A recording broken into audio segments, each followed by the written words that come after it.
Hello, everyone, and welcome to the Confidence Faith Podcast. Today, I want to talk about what's really holding you back.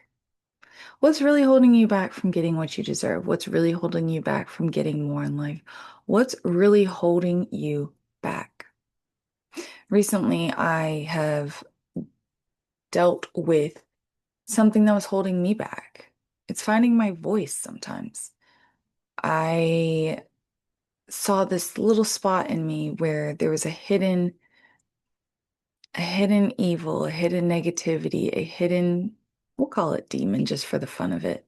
And I say for the fun of it because in the spiritual world, I feel like things aren't what they seem here. And so sometimes we think of demon as a person, not a spirit. Like there's one time in the Bible where God says, I need someone to do the spirit of leasing, which is lying. And someone volunteered and they went down and lied. That's a spirit.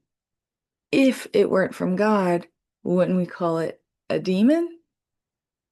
So lying would be in this example demonesque. So what else could be also?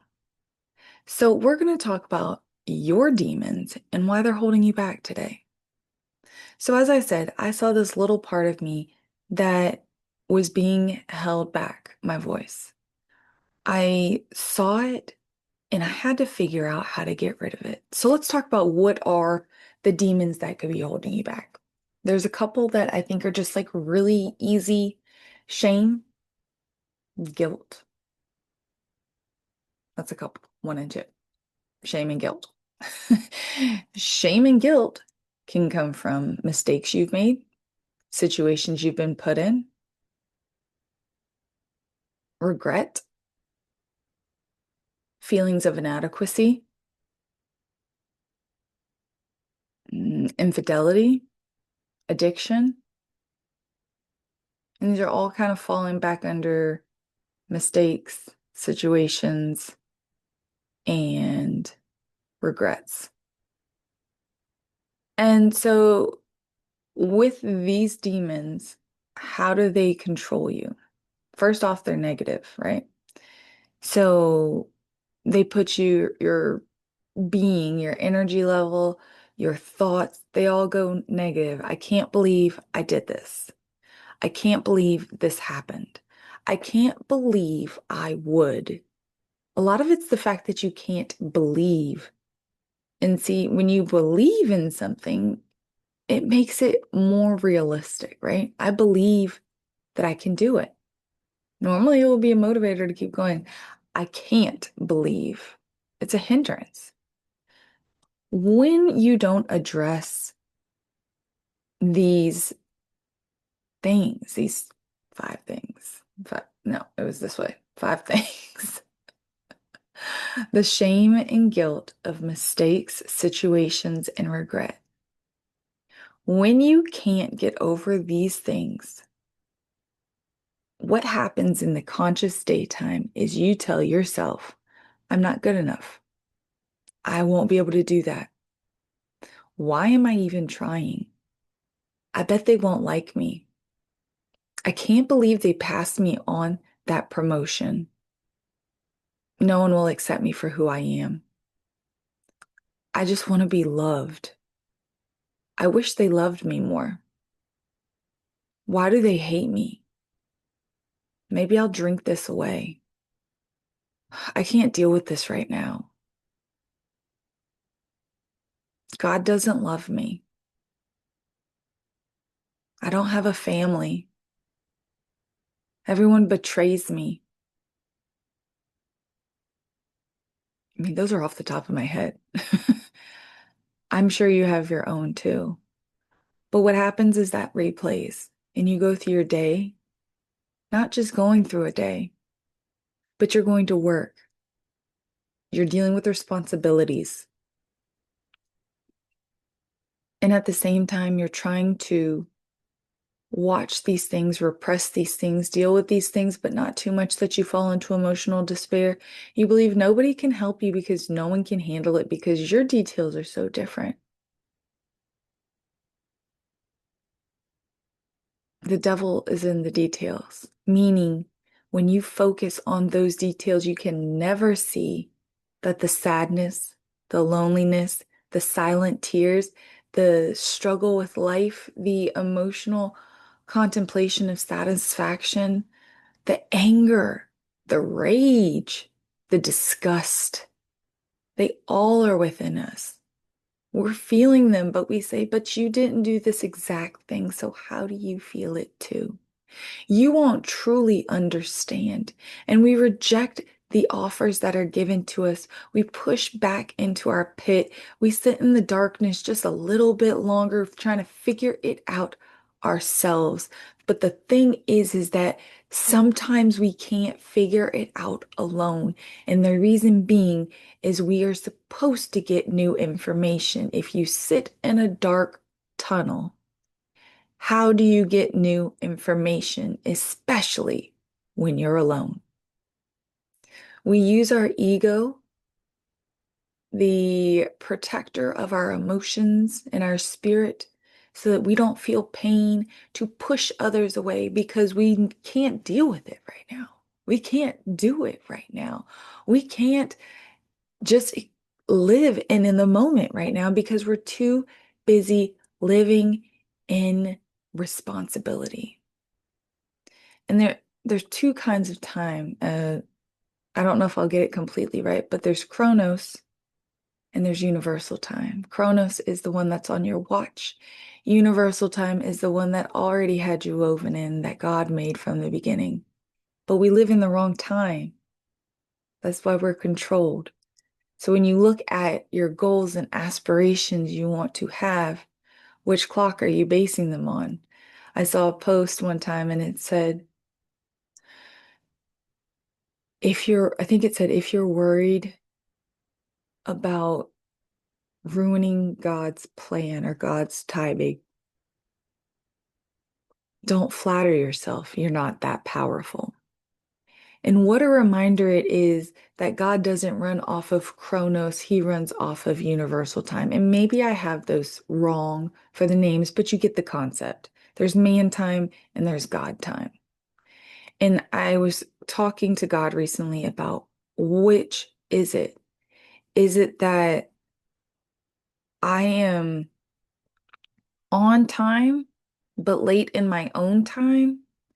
Or am I late in God's time while trying to be on time in my time? And it gets confusing. So here's the cutthroat to it. God created the world, you didn't. So no matter what point of your life stage you're in, it was never yours. So as long as you're diligent on it, the time clock will be pressuring. Yes, I'm not good enough. Oh, here we go again. I can't do this timeline. I can't make it. Why am I not as good as everybody else? You know what that is? That's when you go back to Genesis and you realize that they chose death, which created time, over life, which was living in the garden infinitely. See, we forget that we were meant to live forever, which is why we have this like invincibility complex where we're always trying to like age slower and we're trying to last forever instead of embracing the longevity and aging healthily, meaning holistically healthily. And so we, as an Adam and Eve, were put on we as an Adam and Eve chose, but we as a current people have been led through this wisdom of not infinite time, but Chronos time, because when they left the garden, they had to die. The serpent would go after their heels constantly. So if you think of like the serpent as time, the serpent time is constantly after your heels, your birthday, the days, the weeks, the months, the years, the clock on your wrist, the fact that you're getting older, the gray hairs, other people's accomplishments. You're doing this, you're making mistakes here, you're feeling enraged here, you say something you don't mean to here. It lives on for you and forever here. And we sit and those demons hold on to us because we don't know one, if they're hiding when you're not aware. And two, you don't know if you're just living in it plain sight because you're too busy living in the responsibilities. Today, I'm telling you, when it comes to why you're not succeeding, it's because of those moments of shame. And when I say succeeding, I don't mean financially, I don't mean materialistically, I mean in fulfillment, to find your purpose, to be in your identity and open the doors to the things that you were brought here to do. Guys, please remember that there were a ton of other options of who could have been in that womb. But it was you. It was you. So if you're looking for your purpose, look at all those things that actually are your hindrances. Look at all those points of shame. Those are the things that are stopping you. Those are the things where your gifts are lying too. Oh, well, I got into the sex industry when I was young. Why don't you help other girls find the way, other boys find their way so they miss that? Or I'm an alcoholic. What are you repressing? What are you trying to forget? How can you help other people actually face it head on? Oh, my parents, they didn't love me. Teach other kids whose parents don't love. Do you see how that one event in your life could spiral into your purpose? But it holds you. My parents didn't love me. No one else will. Guess what? They may not, but there are people who will. Like my voice, I still have to try. I've been called names. I know people think I'm nutso sometimes, but I still have to try because at the end of the day, the things that you are called to do are not because man is asking it. It's not Jaqual, Jamal, Jeremy, John, Joseph down the street that needs that, who's asking for a service. It's the inner person of them that needs that comforting because we were never meant to sit alone and deal with it. And we do. I do. So I know you've got to. The silent tears that you let fall and you believe no one sees it, they're seen, they're heard. God knows. And the beautiful thing that I was shown is that when you put them together, when you put my tears with your tears with the rest of the world's tears, you think they're one and two drops, but they fall into an ocean of timeless tears. And you know what oceans do? They erode rocks. They sustain life. They create balance. But if we never look to see what our tears look like together, how do you ever believe that we're going to be able to do that? If you want to believe that your tears are meant to be cried by yourself, how do you ever believe you're going to be comforted or you're going to be able to do more or be more? You can't because you're sitting there hindered by these demons. And the beautiful part is that when you embrace your past and say, yeah, you know what? I did make a mistake. You know what? I did go off the handles when I said this. When you start saying things like that, you can take back your power. You can look at everything differently. You can backtrack and create a legacy in one. The hindrance from your purpose and your identity, real quick, communication, relationships, and love. Those three things, communication, relationships, and love, fall under purpose. But what happens when you will help you to discover your purpose, right? Or help you to sustain your purpose. But when you have shame, guilt, regrets, why would you let these not hold you back in regular life? Because they keep talking to you. You're not good enough. But if you have love for yourself for what you've done and forgive yourself, if you communicate what you've done, how to help other people maybe with it, how to tell yourself you're okay and you're safe, to express the things that you don't like, and you then use it and build relationships, these things of shame can't sustain. Therefore, that's how you move into your purpose. Your identity helps you move into your purpose, and your purpose overshadows your purpose and identity. Well, it's really your identity, but your purpose and your identity overshadow your hindrances, your demons. You ask them to be cut out of your life. You ask to overcome them. You ask to be shown all of them so you can get rid of them. And you go out there with these three things, and you're going to help all these other people. And it goes.